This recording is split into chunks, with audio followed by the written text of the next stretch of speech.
Hello and welcome to Whitehall Chamber Access. I'm your host, Kevin Bargender, and Director of WTCO. Today I'm joined by Dawn Peterson and Ellen Koxlien of the Whitehall Chamber of Commerce, and we're going to talk about the Bandstand Restoration Project. So welcome both of you. Well, thanks for having us. Yeah, no problem. Definitely glad to finally get the Chamber back in studio. Do you want to tell me a little bit about the history and the background of the bandstand? Oh, sure. That would be great.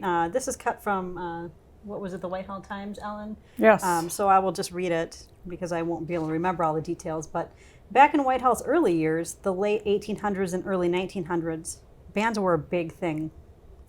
Whitehall had a municipal band as well as other small bands, and concerts were a common form of entertainment. An article in the Whitehall Times in 1915 reported that ladies in a group called Chautauqua decided to raise some money to build a bandstand.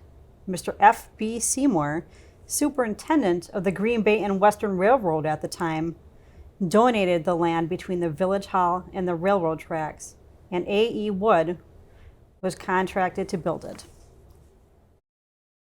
And how did the restoration begin?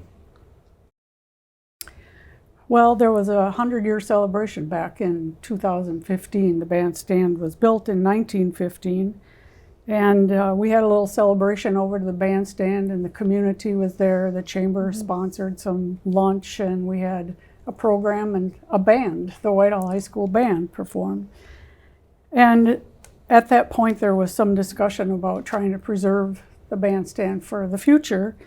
And I contacted the Wisconsin Historical Society about getting a historic designation.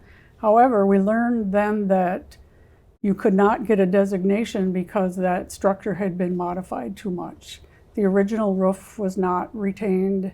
Corbels and specific decor had been removed. So there was interest on the part of the chamber and on the part of the Lions Club to restore it so it could be more usable for the community, but funding was an issue. So should we talk back about some changes that were made in the history of the bandstand? The bandstand was used as the site for many concerts, and it was also where politicians and dignitaries would give speeches to the community. It stood as originally built until 1955, and that's where we're talking about the changes. The city council instructed the property committee to have the roof taken off. To replace it, Iverson & Larson Lumber submitted an estimate of $313.25 to put on a flat roof, so then that roof changed. The flat roof was eventually replaced again in 1982, and that's how it's remained. It hasn't been touched since then, until now.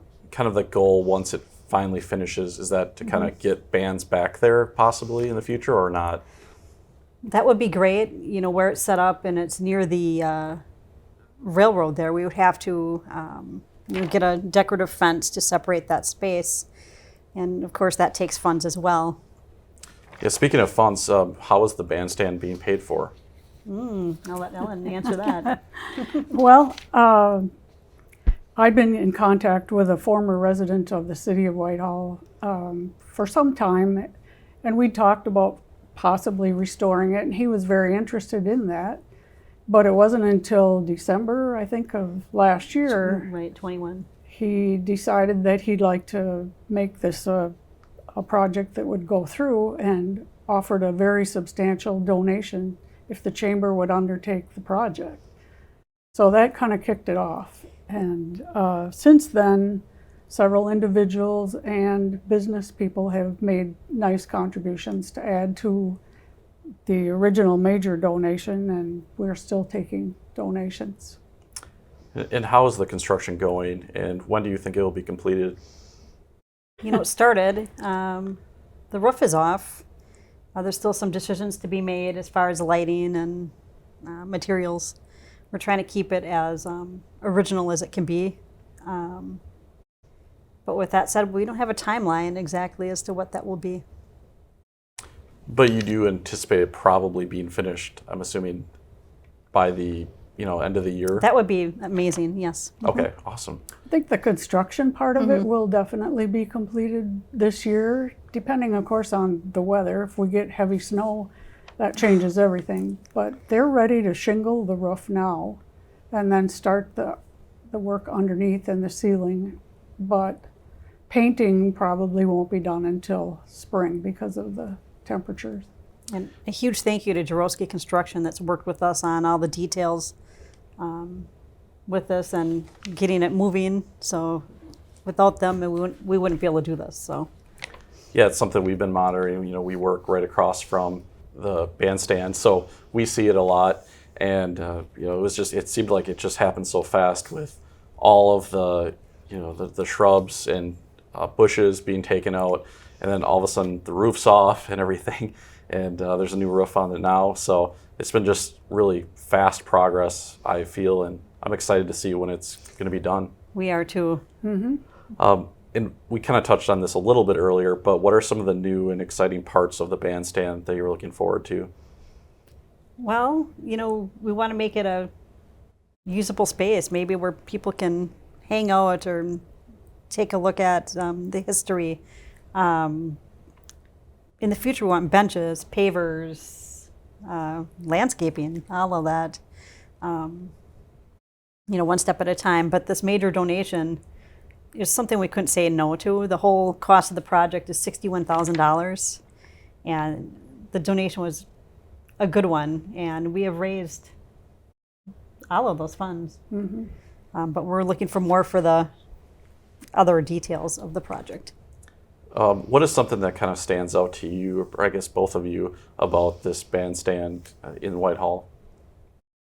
Well, to me, it's just a case of preserving the history from Whitehall. I think it's important to a lot of the community that some of the historic parts of what Whitehall was at one time, they would like to keep preserving it. We've lost a number of buildings like the old city hall, the old school, the old clinic, and so there is more and more interest in preserving our history.